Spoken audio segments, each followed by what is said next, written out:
Yan po mga kaibigan, ganyang kalakas. Ayan. Humahagis na yung mga ano namin, mga takip ng kaldero sa kusina, sa sobrang lakas ng bagyo na ito. Ayan, day 2 po tayo mga kaibigan. Kung kahapon po medyo mahina-hina pa ng konti, ngayon po super lakas talaga dito. Ayan po, ang lakas po ng ulan, sinabayan pa ng malakas na hangin.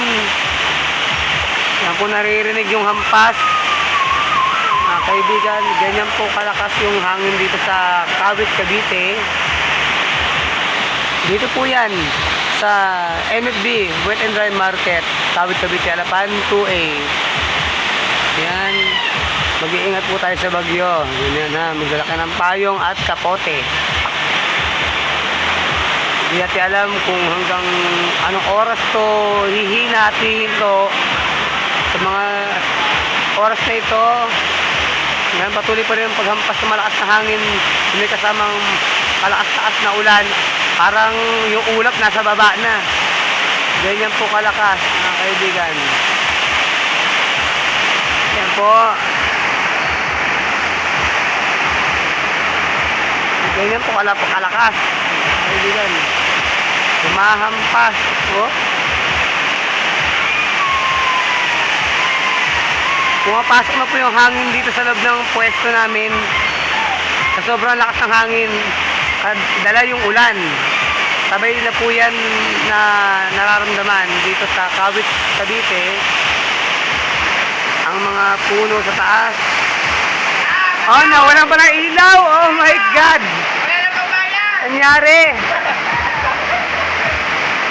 Kaya po, nagkaroon po ng konting brownout out mga kaibigan. Nakita nyo naman. Ganyang kalakas ang bagyo.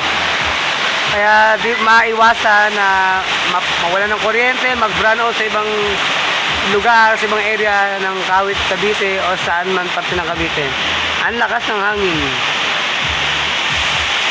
Alas yung ibang puno siguro natutumba na sa bandang kalsada. Hindi ko mapupuntahan. Kaya dito lang muna tong spot ko, dito sa Kawit, Cavite. Ayan.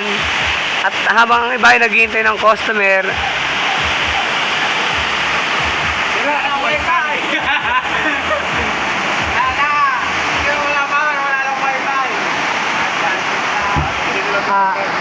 yung nakatambay po yan, cameraman ko po yan. Pahinga muna. Ayan. Walang identity. Ayan, ganyan kalakas po ang ulan. Sabay po ang lakas din ng buhos ng ulan dito sa Kinamot, sa MFB Wet and Dry Market, sa Kawit, Cavite. Alapan 2A po ito. Ayan. Ngayon po ay araw ng...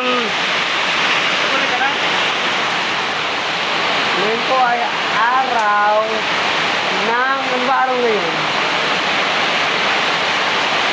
Araw ng Huwebes. Ayan o. Araw po ng Huwebes ngayon. September 23, 2005. Ayan, patuloy na naminsala ang bagyong Nando dito sa Kawit, Cavite. Kung sa Alapan 2A,